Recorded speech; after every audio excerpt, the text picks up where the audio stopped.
بسم اللہ الرحمن الرحیم۔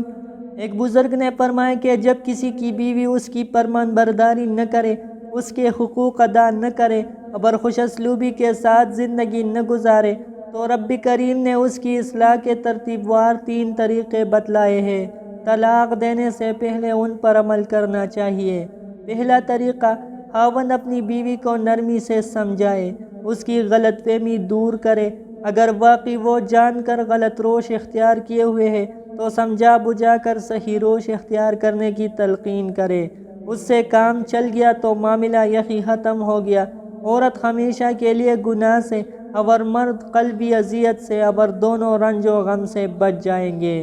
دوسرا طریقہ، ناراضگی ظاہر کرنے کے لیے بیوی کا بستر اپنے سے علیحدہ کر دے اور اس سے علیحدہ سوئے۔ یہ ایک معمولی سزا اور بہترین تنبیہ ہے۔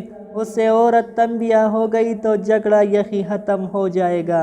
تیسرا طریقہ، خاوند کو معمولی مار مارنے کی بھی اجازت دی گئی ہے، جس کی حد یہ ہے کہ بدن پر اس مار کا اثر اور زخم نہ ہو، مگر اس تیسرے درجے کی سزا کے استعمال کو رسول اللہ صلی اللہ علیہ وسلم نے پسند نہیں فرمایا، اس لیے اس درجے پر عمل کرنے سے بچنا اولیٰ ہے۔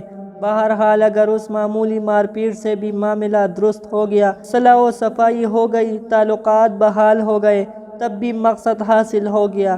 خاوند پر بھی لازم ہے کہ وہ بھی بال کی کال نہ نکالے اور ہر بات منوانے کی ضد نہ کرے، چشم پوشی اور درگزر سے کام زیادہ لے اور حتی الامکان بنانے کی کوشش کرے۔